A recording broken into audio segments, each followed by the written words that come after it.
You're good.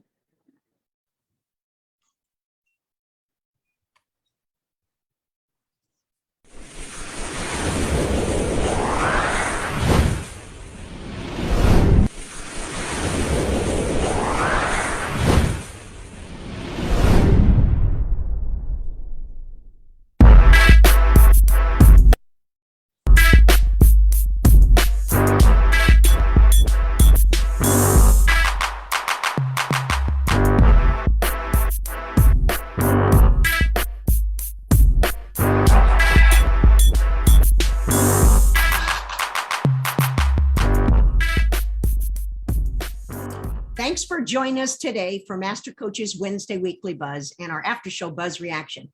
I'm Ruth Nelson, joined by Hall of Famers Mick Haley, Bob Bertucci, and Brian Gimolero, bringing you the most current issues and trends in volleyball. Our weekly news show has leaders in our sport provide their perspective on the questions that are asked, along with a discussion on topics that are current and ones that are affecting all of us. Be sure to listen to the end of the close today's show when we announce our Master Coaches Top 25 D1 picks. Newsflash: why pro teams are investing in NIL. Pro baseball and hockey teams have found value in endorsement deals with local college athletes. One athlete is Georgia gymnast, inked a deal with Atlanta Braves as part of the Atlanta Braves athlete program. Just this week, the media valuation analytic company Nielsen Sports has launched a new solution called the Nielsen Impact Score, NIS, which measures an athletics program value on player marketability under the NCAA new name, image, and likeness rules. NIS evaluates college programs based on their national exposure, local market input, and social media engagement. These paramount metrics to maximize an athlete's exposure and ability to secure endorsement from companies under NIL rules. Nielsen has made the solution available to almost 100 NCAA Division I men's basketball programs across major conferences, with plans to expand to other sports in the future. Well, I asked the question, prospective student athletes, how does this fit into your recruiting selection process? All right, here we are. Registration is open for the 2021 AVCA convention in Columbus, Ohio, December 15th through the 18th. Jump over to avcaconvention.org and save your $100 by registering early. There is one organization that represents all coaches at all levels when lobbying for changes that are needed in our sport. So it's only fitting today we have a person behind the organization that has dedicated her daily activities with her talented staff to make this sport better today than it was yesterday, and the potential to make the future better than ever. So let's head over to Austin, Texas, for former Olympic coach and four-time national championship coach, Mick Haley, who will introduce our guest today. And Mick is still holding at 41. Yeah, exactly, Ruth. Thank you very much. And yeah, I'm excited to hear from our guest today. We have Kathy Deboer, the executive director of the AVCA, back again to talk to us about two really, really important issues. The first will be the upcoming convention in Columbus, Ohio, at the Final Four for our women, collegiate women Division I championships. And the second thing we're going to talk about is where is volleyball right now with a number of things that are happening. Make sure you stay tuned for that, because I'm sure that Kathy will have some pretty interesting things to say. But Kathy, Master Coach is really excited about the convention, and we are actively involved. Ruth is doing several training programs for youth. Brian and Bob are putting together how to teach session when we go to 6-on-6.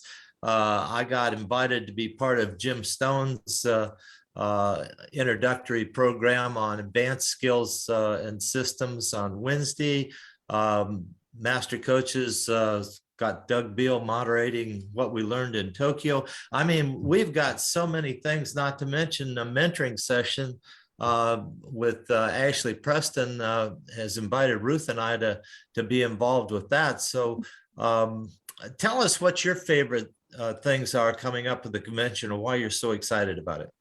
Yeah, well, you've mentioned a bunch of them already. I think so much of what we're working on in coaching is our coach's eye. How do many of us got a job because we loved the sport and we were good players. And there were athletics administrators, fortunately, who mistook that we would be good coaches. and they gave us a shot. And then once we got in the job, if we could get enough emotional intelligence that we could keep ourselves from going crazy and survive it long enough and everything, then we learned that coaching was something completely different than playing. And helping people get better at the sport is just a really complex, exciting, difficult task. And so much of what we do at the convention is about that. So you've already mentioned, I mean, Ruth's got one of the top youth training programs, the best one that's available in the United States right now. You guys all with your coaching eyes, and Ruth, I meant you guys in that too. No, that's right. I'm right with you. Yeah, He's just one of the guys, Kathy. yeah, and how to, you know, how to error correct while you're running 6-on-6 drills, making coaches something other than a scorekeeper. Yeah. The other thing I'm really excited about is I feel as if, you know, we came out of the Olympic Games, we all sat on our couches at 1 or 2 in the morning and cried our eyes out with our women's team winning the championship. And then we immediately dove in on the women's side into preseason and the men's side into the non-traditional season and the beach side. And we all went back to our own things, and we haven't really had a chance to celebrate. And we're going to do that at the convention. Karch is going to be there. John Spraw is going to be there unpacking some of the things that happened with our men. Karch, Tama, Aaron Virtue are talking about, have sessions on things that we did with the women. Sue Enquist, those of you, again, who were watching that championship and saw a softball coach sitting in the stands doing this, you know, calling touches.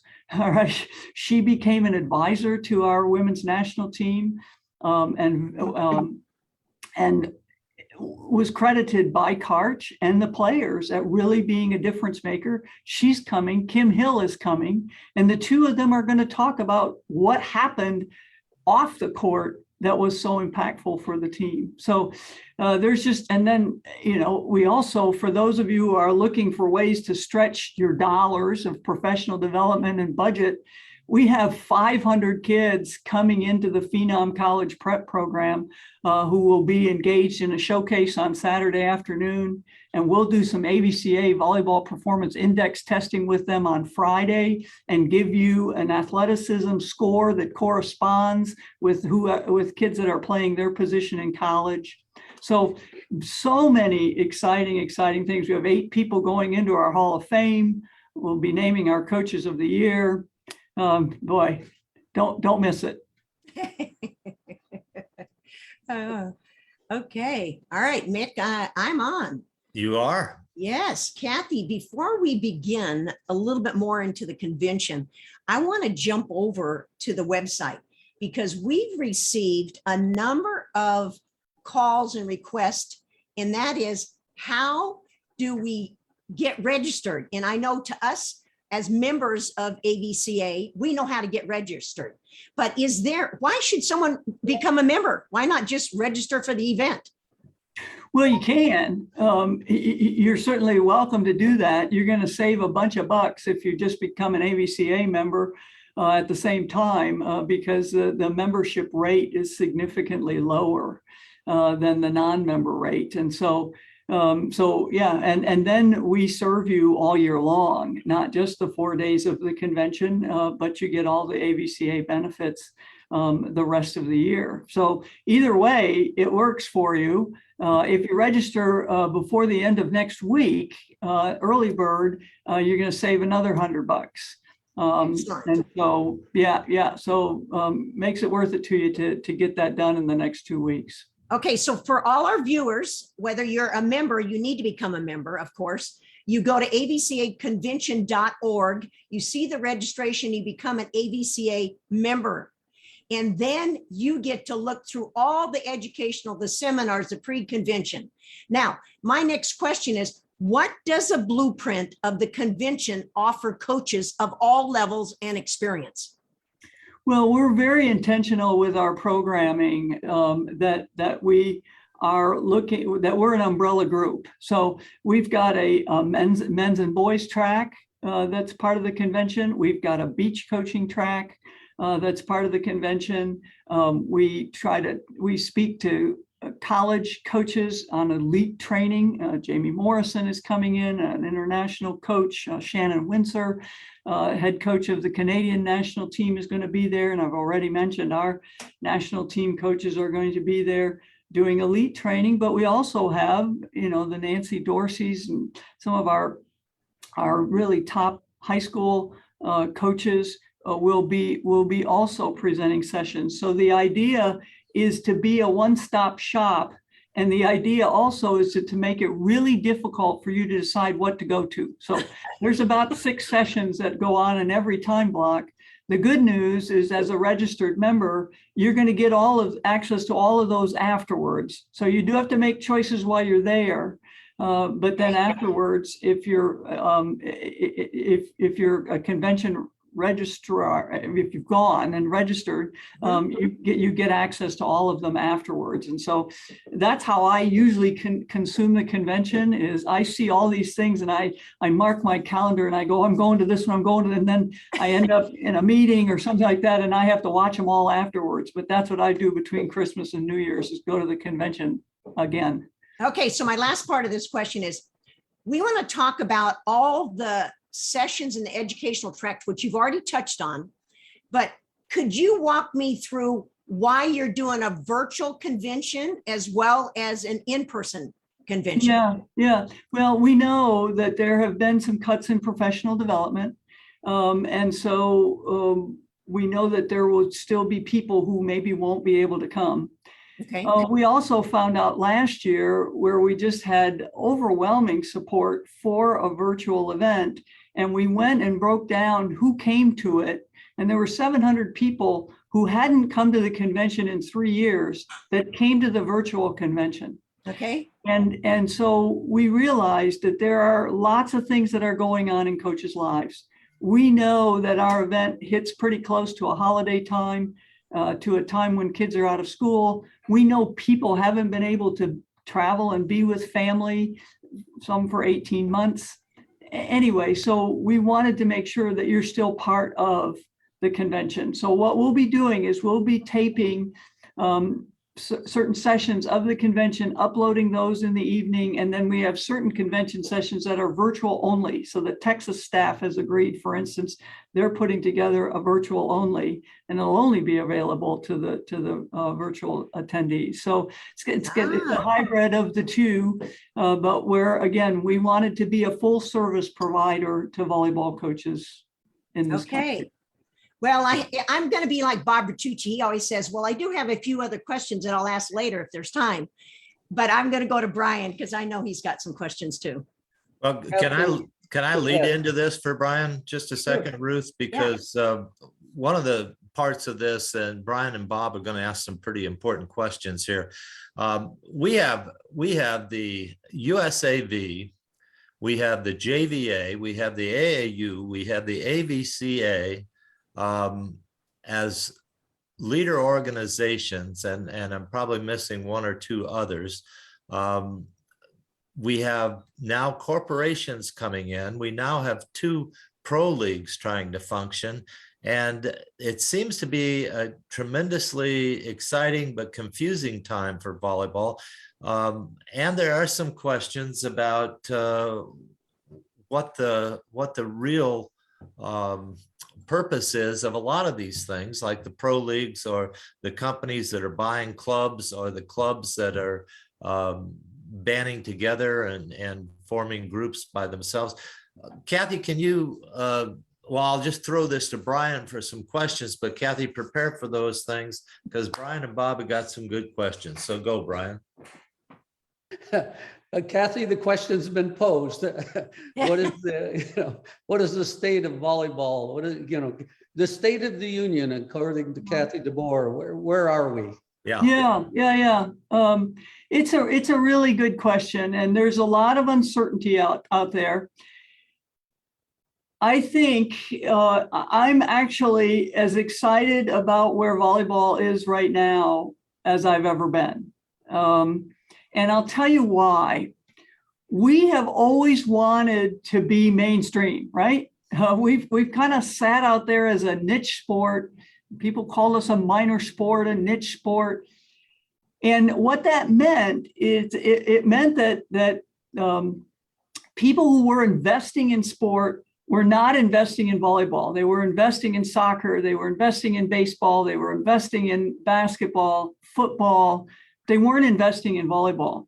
Well, we've now been found by that space. So there's 2 times in the development of a sport where you get to have a monopoly.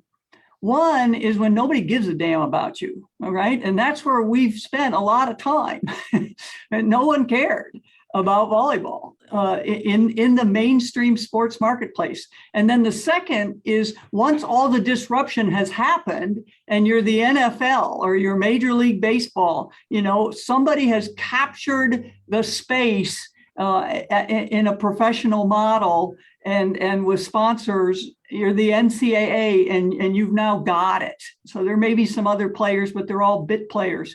In the middle, there's a lot of disruption. The exciting thing about that disruption, if we cannot get too spooked by it, is these are people, venture capitalists, some of it, investment groups, who see potential in the sport of volleyball that they didn't see before. They have found us and they've said, hey, with the new emphasis on women's and girls sports, that started in this last year, pushed through by the success of the women's teams in the Olympic Games. Streaming has helped it. There's been a lot of the conference channels has helped it. There's a lot more exposure for women's sports. Our phones have helped it, where we can now view content just about anywhere and we can get access to the things that we want. All those things have helped women's sports gain a larger foothold and have helped volleyball gain a larger foothold because ours is one of the most televisable sports there is. It moves really quickly. There's a lot of scoring. The athletes are just elite athletes. The defense is amazing. And so it's a fun sport to watch, even if you don't understand all the intricacies. So let me stop there and take some more specific questions from you. But I really think this is what we've always wanted. We've always wanted the mainstream to invest in us.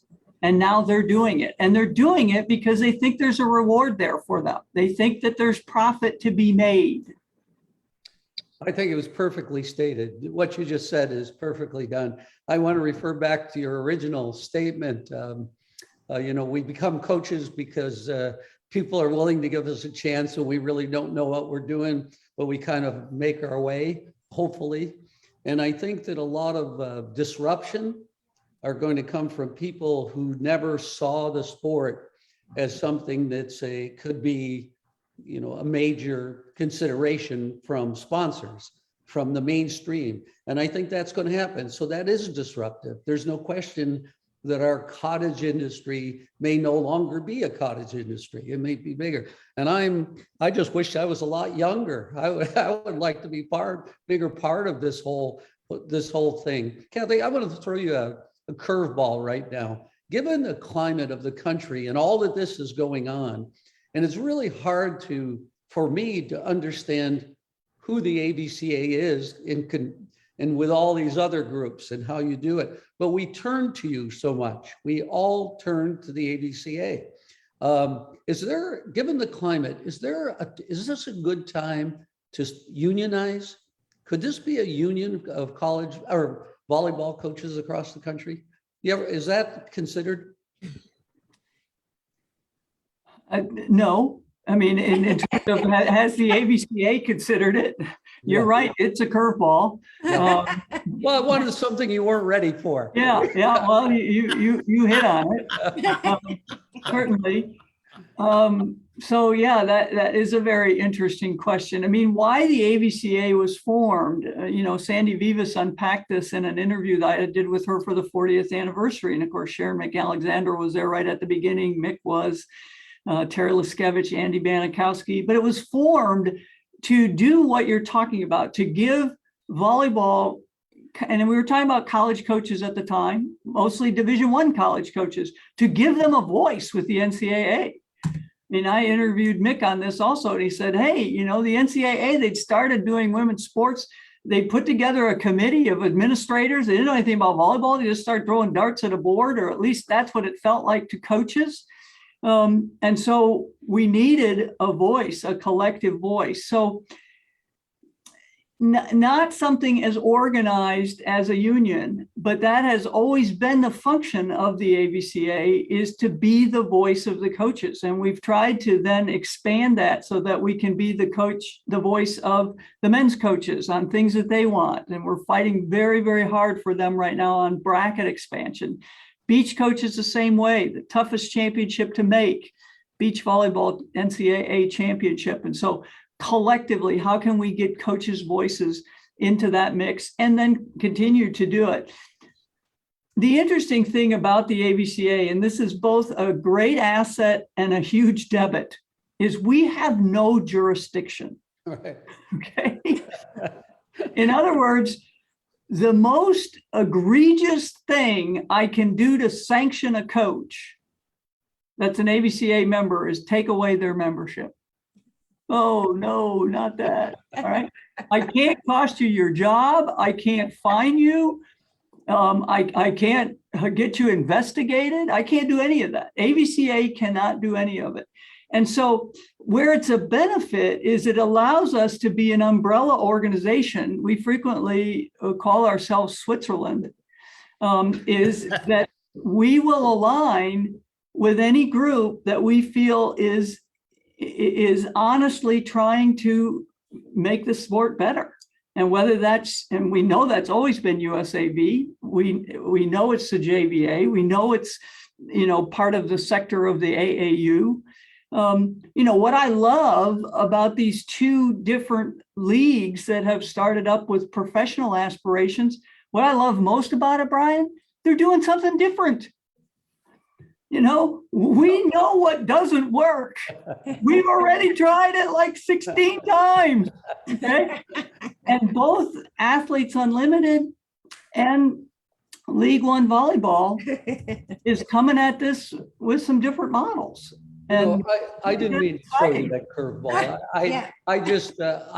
It just dawned on me this morning that if we end up getting this spot, you know, Right. with the Nikes and the Coca-Colas, if we start to bring in that type of sponsorship, maybe protecting ourselves, protecting coaches. But again, what power do you have? But it's, you know, I don't. We just turned to you. And by the way, say hi. As long as all of our members are knifing each other on the recruiting trail, Yeah. It's going to be really hard to get them to get together as a union. But certainly, we want to continue to be influencers in the space. My knife has gotten much duller since I stopped coaching. Say hi to Sandy Vivas for me. I'm going to turn it over to Bob. Thanks, Brian. Kathy, just, you know, it seems like the AVCA is pretty well defined on what their role is, but it is still a little muddier out there when you think about JVA and USA Volleyball. All right. And then you can throw AAU in there. They're all governing bodies. All right. And they all have championships, and who's really, you know, in control, and who's driving, you know, volleyball, who's the leader. It looks like they're all, you know, competing organizations. Yeah. Well, you know, control in air quotes is an interesting word in a country like the United States.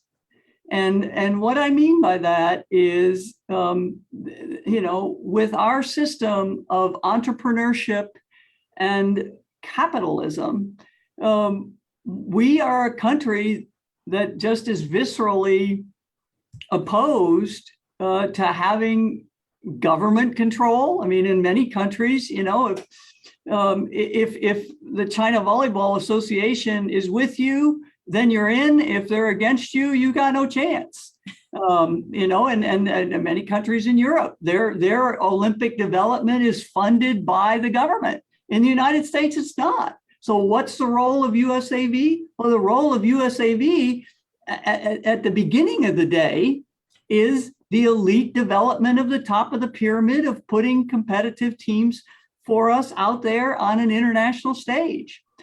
The AAU, I guess I would put at the other side of it, the AAU's mission, and they're very clear about this, is sport for everyone forever or something. I didn't get it right, but is a low-cost access point for kids to play in sport. The JVA has identified as their mission the goal of really helping develop educational services and products and everything else for junior volleyball. As you know, as master coaches, because you guys have branched out into other areas of service also, it's very, very difficult to build an organization just on education. And so you need other sidelines. So the JVA is now funded by the events so that they can afford the staff that provides the education that is, at the heart of who they define themselves and of what they are. Most of their members, by the way, are either in USA Volleyball, about 70%, or the AAU, about 30%. So they're dual members of two associations. So yes, they are competitors, but I think they all are providing some really important things in the junior space. And I think they're making each other better because they're competing. I mean, again, what makes us better is having somebody say, hey, my championship's going to be better than your championship.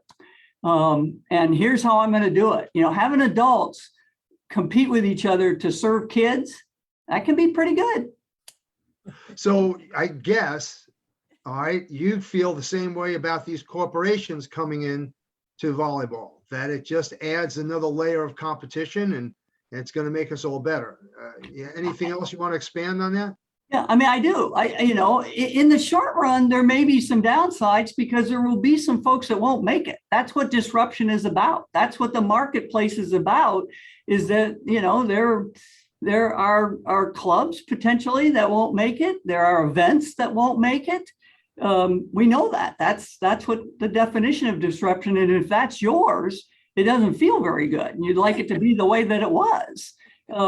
But yes, these venture capital groups and investors that are buying into volleyball are going to have to compete. If they don't do something that's as good as the region was doing, or as JVA was doing, or as USA Volleyball was offering, people won't go.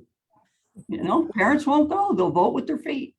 Now we had the CEO from Three Step, on our show a couple of weeks back, and I thought he did a great job, explaining what his company was about, which basically, when it boils down to it, is the economy of scale on the back end part of volleyball. Registrations. Hey, Bob, you got 15 seconds here. You're on the wire here. All right, and so do you think they can actually make a profit, doing it that way, or is there other ulterior motives? Well, if they can get the scale that they're looking for, they can do it. I mean, this is, this happened in the college sports media space where Learfield and IMG, bought up rights of a lot of different groups so that they could get scale with international marketers.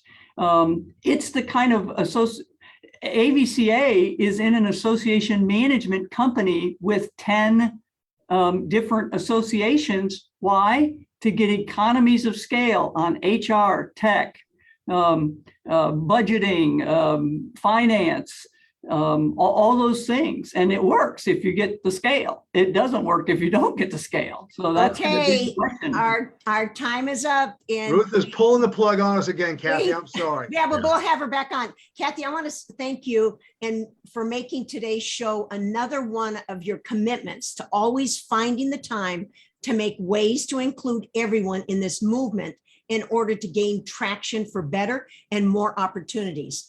more exposure through media outlets, and most of all, lobbying for the betterment of our sport. Make volleyball matter. All We're all right. doing. Thanks, All Kathy. right. Thank you. Kathy. Thanks, Yeah. Kathy. Okay, so we take advantage of Master Coaches Stream 18 full-length on-demand video series by heading over to Instagram, VB Master Coaches, or our website at www.volleyballmastercoaches.com and register for the newly released 18 video training package hosted by Coaches Insider. Missed one of our shows? Jump over to Instagram and click on our YouTube channel. Follow us on Facebook, Volleyball Master Coaches, Instagram and Twitter, VB Master Coaches. Want to make a difference? You heard it today. Please remember to renew your AVCA membership. This one organization that represents all coaches at all levels when lobbying for changes that are needed in our sport. You can make a difference, and you jump over to avca.org, and the convention registration is avcaconvention.org.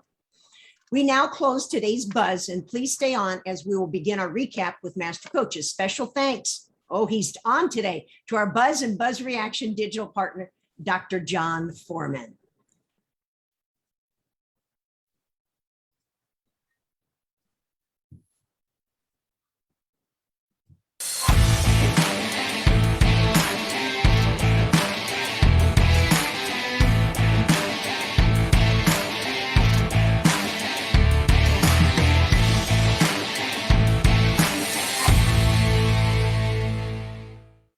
For those joining us for the Buzz Reaction for the first time, today we will have our Master Coaches discuss their thoughts on today's Buzz with Kathy Deboer. And be sure to stay to the end of today's Buzz Reaction. We'll touch on NIL and the Master Coaches Top 25 ranking. So Master Coaches, let's begin our short recap of today's show. Notice that short recap, Mick. Yeah, I got it.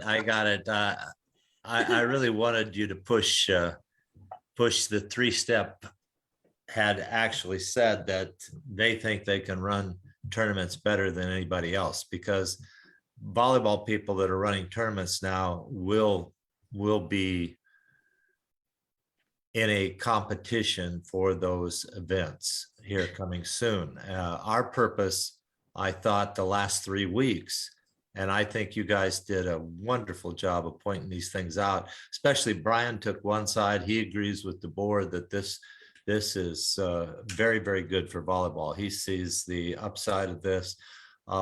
We wanted to point out that if there were people out there that didn't know this was coming, that they should get tuned in. They should know that they're going to be under stress and they're going to be challenged. Events is where the money is, at least in my opinion, and that's what I've been saying. And everybody that's involved with some kind of event has to understand that there's not enough events to go around. Now, the hope might be that there will be more events created because of this large group of people coming in. I think Brian alluded to that, and Bob, I think you were getting to that. So I'm reasonably sure we've done a pretty darn good job of getting this out in front of people. Anybody that's watching our show is now alert to 2 professional leagues, at least 3 to 4 corporations who are actively purchasing clubs right now.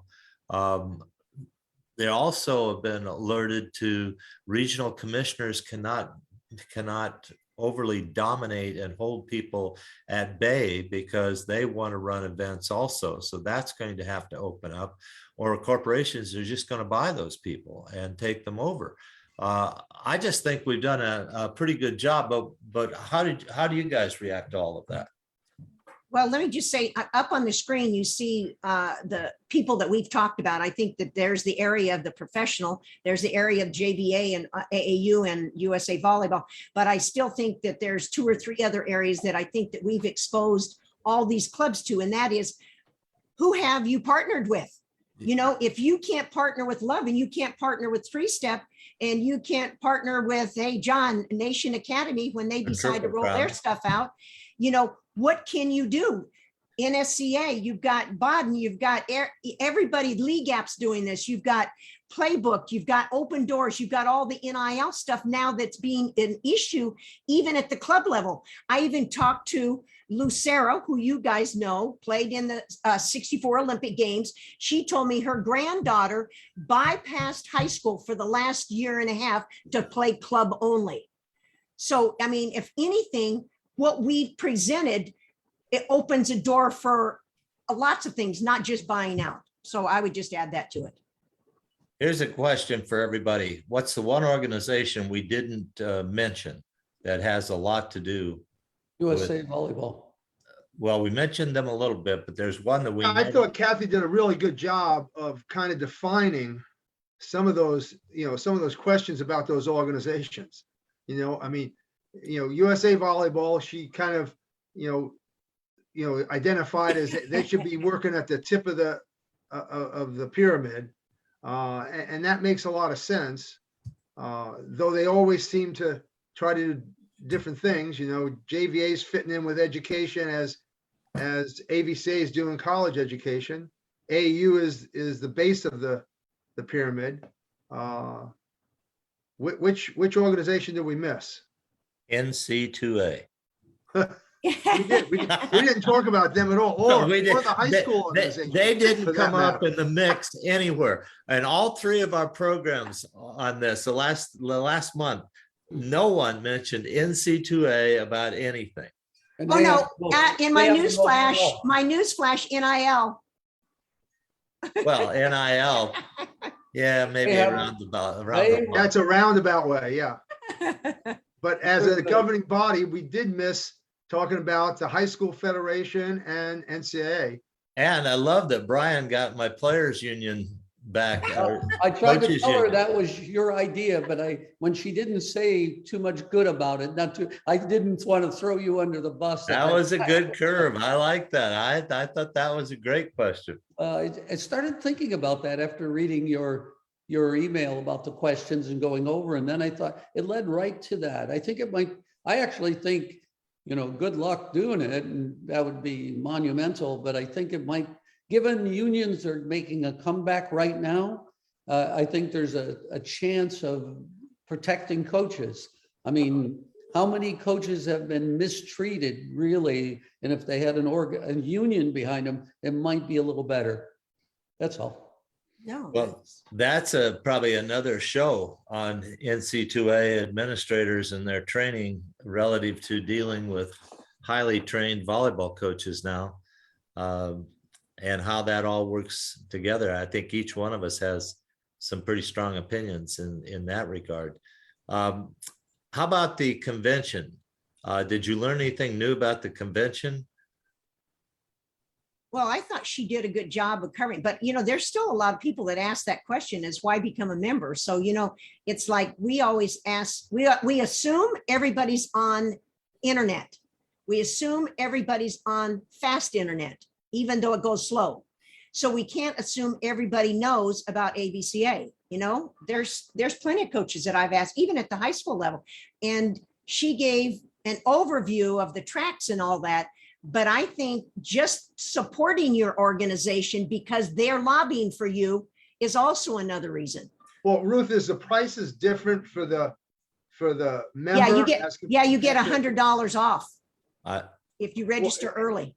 Yeah, but you get that if you just register early. It doesn't matter if you're a member or not. There's a lot more off, Ruth, if you register as a member or register as a non-member. But you can't tell us that because you're a lifetime member. I know. Did you see me I holding my card I up? saw you holding your card up. Signed by Sandy Vivas, lifetime member. Hey, but I thought maybe Kathy missed an opportunity to talk when Brian talked about the coaches union. That's a real reason for every coach out there to be a member of AVCA. Because if junior coaches, club coaches, high school coaches, and they're all membership breaks for those organizations, as well as every college coach is a member of AVCA, the power that they exert now, that they can lobby with now is tripled. And there's two reasons for joining. One, you get a financial break on the convention, but two, you want to support our organization because our organization is about coaches. And that's the one place that we can make a huge difference. So Okay, Bob, to answer your question, here's the registration. AVCA member, 459, non-member, 619. AVCA membership, 559, non-member, 719 if the convention. So that gives you, yes, you do get a discount. Yeah, and I don't think Kathy really addressed that real clearly, or, and I thought it was worth bringing up again. Yeah, good job. Good job. you must have answered your phone. Well, I thought it was a good show today. It might have been easier questions. We usually make it a little tougher. Brian came with maybe a curve. It might have been a slider. I don't know. Maybe not a curve, but I thought that was pretty good. Did you disagree with anything that Kathy Deboer might have said today?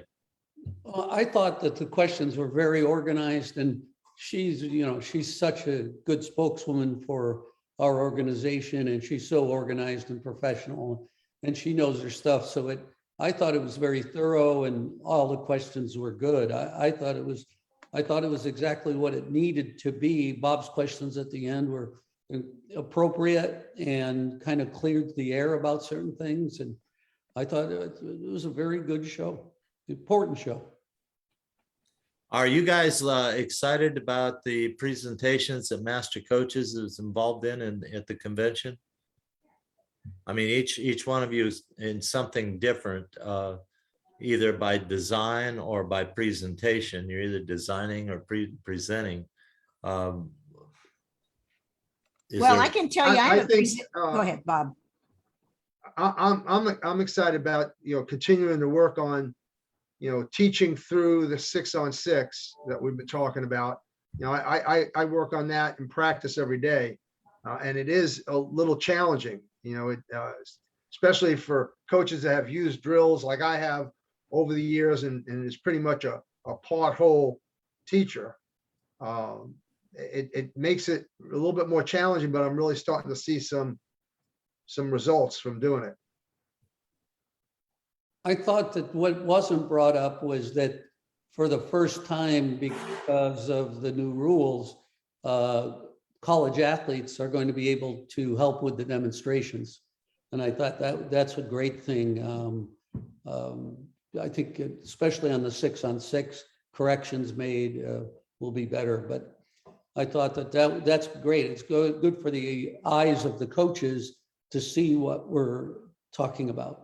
Well, I'm excited because I haven't presented BYOP or Go Kids since 2017. And listen to this. I have 3 families coming from BYOP. Well, 1 family coming from BYOP Lovejoy. I've got 2 families coming from BYOP Net Results. I have 3 families coming from BYOP Cincinnati. And I also have some volunteers in the local area that are families that have never done BYOP. Plus I have 4 instructors coming and I have 4 mentors. So that's completely new for me. You're so organized, Ruth, and you're so good at this. You really are the best with the youth volleyball. When you make your first $1 million this next year, buy us all dinner, okay? Hey, if I made $1 million, I would buy you more than that. You are worth it. All these organizations that should bring you in to develop their kid program. They all need it. They just have to adopt a program. I thought Deboer was very clear when she said Ruth's program is the best in the country. Oh, yeah, that was pretty good. Yeah, I'll send her a check later. No, she sends you a check, Ruth. That's how it works. But I think it'll be fabulous. Everybody's going to benefit from that, and the club coaches should all listen because they should adopt the program and get your card and start you working with their clubs. Well, I'm excited because it took me 7 years to get Baden to develop a volleyball that was best for that age group. That ball's amazing, Ruth, and I mean it. I got to get a couple because I got to get a couple from you. I want to send them to another country, and I mean it. They're just the best ball I've ever seen for that age group. Well, it took 7 years. And but I look at this and they've made a concerted effort to do that. But Mick, you know, we should be excited about the mentor one because now here Ashley now is at a new university after you mentored her, and to give back. I think a lot of people, she said, were afraid to ask for mentors, you know? Yeah, I think that's still the situation. Basketball, baseball, football, they have no problem bringing coaches in to take a look at what they're doing and challenge their systems, challenge their skills, all of that. And it's all positive. They don't look at it as a weakness. They look at it as an advantage. We just don't have a pro league, so we don't have pro coaches to bring in. But I'll tell you what, people that have been in the field for 30 or 40 years know what they're talking about, especially if they've been winning for all that time. Coaches could get a lot depending on the kind of questions they're willing to ask and how they're willing to allow themselves to be challenged. You know, some people just don't want that, but administrators like to keep their coaches, believe it or not. And they would be willing, if the coaches would be willing to go in and ask them to put up, in essence, $5,000 to $10,000. Yep. That's the going rate Yep. for almost all the sports, to get their coach unstuck, and so that they can keep them and get back on the trail to winning games. You know, Well, just think, if you can think back, that's a couple of years ago, you think back on your first year coaching. We were fortunate because we had people we could communicate quite a bit with, you know, because we were all playing and doing that. But it's interesting, and I make this statement. Danielle said to me, I've played 5 Olympic games, but that does not mean I know how to teach all the skills. But in reality, look at all these first year coaches. Just because you've been an assistant doesn't mean that you know all of those parameters. I mean, Mick and Brian, you didn't have to do as much. Mick, you did at Kellogg, but Bob and I, man, we didn't have assistant coaches. Now you've got a defensive coach, you got a setter coach, you got all those people. So to me, getting educated about being able to manage those people, how could you know how to do that at age 25 and you're a head coach? How is that possible? We had to do it. well, you don't know what you don't know, right? So you do like Vince Lombardi, you run off tackle and you run around end, and you just do it better than anybody else can stop you. And that's how you do it. And then all at once, one day you are at a clinic or something and somebody says something, it's, oh, you mean you can do that too? And you say, oh, wow, I could have been doing that instead of running off tackle and going around in. I can actually throw the ball on first down. So, you know. Okay, so can I throw out a curveball? Depends You on how always good it do. is. All right. Depends on how good you are at it. Well, We're should pretty I- good hitters, this group. Okay, I can do home runs. All right. All right, my question is, what have you felt about over the last month about the NIL, name, image, likeness, name, image, likeness, and endorsement, name, image? Now we got the Nielsen sport thing. Now you think that that's not going to affect recruiting? Oh, Brian, don't you think it's everything we said it was going to be? Yeah. We had those coaches on that said, well, we're going to low key it because it's not going to happen. Yeah. Women's volleyball is the #2 and maybe getting to be close to with the big boys here at getting NILs. And I mean, corporations are jumping to it. Everything that I thought was going to happen is happening and more. It's going to be more and more confusing. I think the positive side is new money is going to come in. Yeah. I think a lot of local money is coming directly to athletes. I watched Brian Gumbel's HBO show on Real Sports, and just at college football, a guy with a lot of money is handing out checks at a meeting, you know, and literally he gets up at the football club and scholarships every one of the non-scholarship athletes, gives them enough money for school, hands out checks to each scholarship athlete. Oh. And, you know, I just think that's going to go on all the time. Hey, do you think that'll catch on to all these retirement meetings that you get invited to and they give you a free meal? Instead of a free meal, give us a meal and a check. Well, We faster go to coaches 2 or 3 a week. We'll all be there. Okay, so I'm going to tell you, Brandr, which is BRANDR, they are doing group licensing, okay? And they're doing it, they first did it because NIL wasn't in effect. They were doing it for the people that graduated. So that's been their biggest market. And then when they passed July, now they're moving into the college ranks. And then they brought it up that now we're talking about the high school ranks, like what you guys talked about. So they are, but they didn't say anything about college coaches. Well, Were you talking about us? The Nielsen report, that you talked about, the first thing that came to my mind was the criteria. You're stating the criteria, the Yeah. three different things. And Yep. all I feel about that is you can feel real negative that, oh my God, the top 100 basketball programs are going to get it all, right? But I was thinking right away, then how can you use that to position your school, in the three categories? I don't think it's that expensive, but you can position yourself to say, oh yeah, well, this top school has this, but we also have this. We're number 15, even though you don't know it. So you have national exposure, Right, local market impact, right. and social media engagement. Local market impact and social media engagement, you can go, no matter what school you are, you can do well with that. So you said, what is it going to do with the recruiting? Now it's one more thing for a school to do, but it's a way for the non-top football schools to make their name. That's my feeling. Well, and it's hard for the coach not to be engaged somehow. Well, your coaches, it's an all new game now. Well, the problem is how much can the coach do? I mean, your plate's pretty full now. You got to start dealing with that stuff. Holy mackerel. Yep. But Ruth, by the way, my first year, I used to warm up the team. It play 3-man, 3-person. Yeah, go get changed. Warm up the team, toss the balls, run back to the locker room and put my suit on with all the assistant coaches I had, which were none. I want you to know that. You weren't the only one. No, but I didn't change. I just kind of tossed the stuff.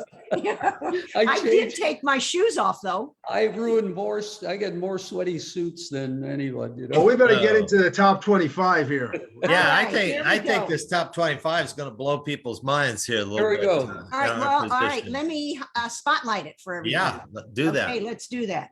Here we go. All right, So we've got Louisville #1, AVCA has Louisville #2, and the RPI has Louisville #4. And in the top 4, we still are all agreeing on the top 4 teams. But tonight, Nebraska plays Wisconsin at Nebraska, and that's going to be a barn burner. So we might have a top 5 teams that we believe should be there. But look, the reason Louisville can be #1 in our poll is this: Louisville has 0 losses. And guess who they've beaten? They've beaten Purdue, Kentucky, Nebraska, Pittsburgh, Florida State, Georgia Tech, and Miami. I mean, that is a lineup of pretty heavy hitters, all ranked. Texas has beaten nobody in the top 8. And that's a pretty interesting thing. Nobody's saying they're not a terrific team. But Louisville, I believe, has earned the #1 ranking. And I think Wisconsin, they got a bad loss, but yet their claim to fame, the people they've played, Baylor, Kentucky, Minnesota, Ohio State, and Penn State, knocked all those teams off. I think we need to give Louisville and Wisconsin a higher ranking. Let Pittsburgh come back against Louisville the second time, see what they do. Let Nebraska have a shot at Wisconsin, see what they do. I don't think it hurts anybody in the top 4 to be 2, 3, or 4. You just want to be in the top 4. okay, we must address a correction. My proofer failed on me. We got That would be Louisville, me. Louisville. Oh, I We're didn't sorry. look. That's Louisville, that's the way Yeah. you pronounce That's the it. way, that's He the was way. trying to pronounce it like he was out Yeah, there. that's the way you phonetics. do it. That's Yeah, correct. yeah. All That's right. phonetically correct. You know what? I didn't look for that. I looked at the numbers to see if they were right, but it's interesting. And Brian's always looked at the RPI. So somebody pointed out that Pepperdine is 25th in the AVCA poll, but 52 on the RPI. Again, Wow. Mick, though, that will continue to go in those trends because the conference is too weak. So all the top 5 football conferences, they play each other, adopt each other's RPI, and they will all come up.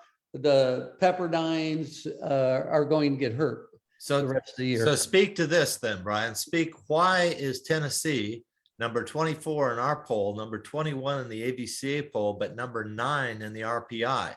And Well, the SEC is not a strong conference this year. well, their RPIs aren't that bad. And second, let's take a couple more weeks and let's see where their schedule goes and who they play.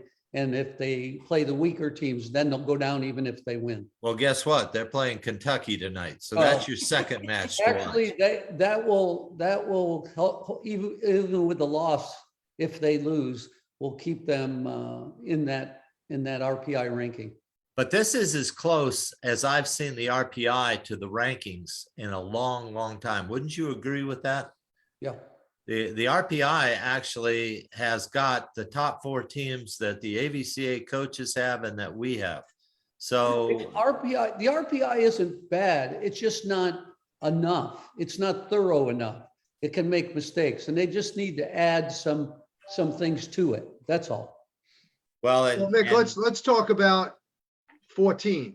We got 14, 14, 4. We got 5 14s, and we want to tell our viewers why we did that. Hey, our proofer didn't know the difference between 14 to 18.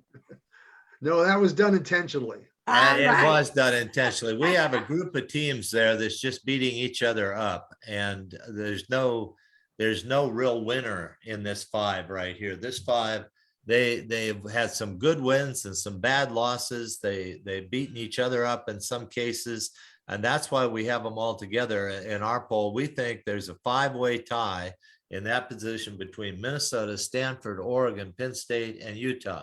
Penn State seems to be on the upswing. Utah, not so much. Oregon now dropping a little bit. Stanford coming up, except they lost 3-0 to Washington last weekend. Minnesota looks terrible one night, gets swept, comes back and makes a big win the next night. We don't even know who those guys are. So I put those 5 in there. I think we're right about that. Let them battle their way up or down in the standings there. Mick, do you know when the first poll's going to come out, or they're not going to do anything with the committee? It's just Sunday. Yes, I believe Sunday, the committee is announcement. going to come out with their top 10. Top 10. Yes, the NC2A committee will say who they think the top 10 teams are at this point in the season. Why, again, they pick 10, I don't know, unless they just want to have 2 to fudge when they give those eight Well, positions. they're going to seed 16. They are going to Even seed though- 16. Even though they kind of seed some of the rest, but some of the rest get seeded, but basically you want to be in that 16. You want to be in the top 4 or the top 16, but I don't know why you 10. You know? Yeah, well, if you're 5 through 8, your chances of playing somebody really good At their home. yeah, in that finals of the regionals, that's a reason that you want to be in the top 4. Right. You want the worst of Okay, those. guys, our time is up. And everybody, thanks for joining us today for the Buzz Reaction. A very special shout out to 109 guests who have shared their insights with us and our viewers over the past 75 weeks. For those coaches that are interested in our consulting services, please go directly to our website, www.volleyballmastercoaches.com, and click on the contact form. And we look forward to customizing an in-person clinic or a virtual clinic for you. Hall of Famers with years of success bring you drills from all positions, teaching keywords for all ages and ability, and offensive, defensive strategies, and much more. Don't forget to take advantage of our Master Coaches Stream 18 by jumping over to our Instagram at VB Master Coaches and click on our or you can go to our website at volleyballmastercoaches.com. 2021 AVCA Convention, Columbus, Ohio. Don't miss it. We've got plenty of action with master coaches, and Kathy Deboer gave you a great overview. Don't forget to register to become a member, and go to avcaconvention.org to register today and save $100.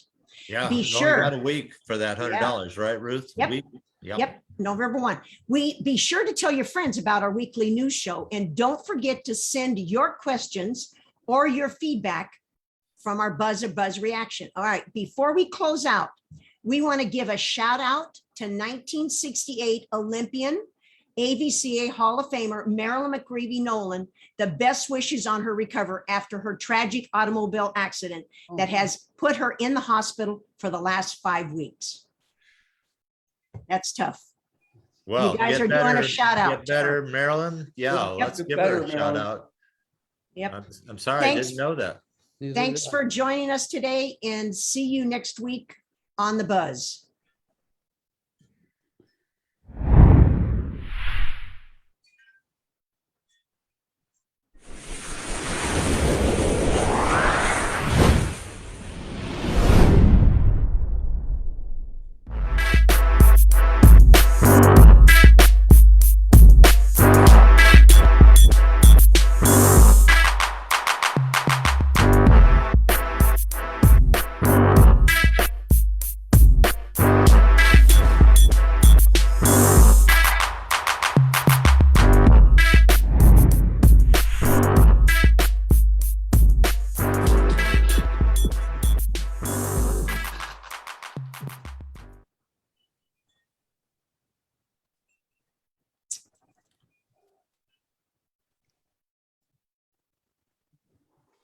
Oh, John, you're on. Sorry about that. John was Stop the with us the stream? whole time. You gotta stop the stream, Ruth.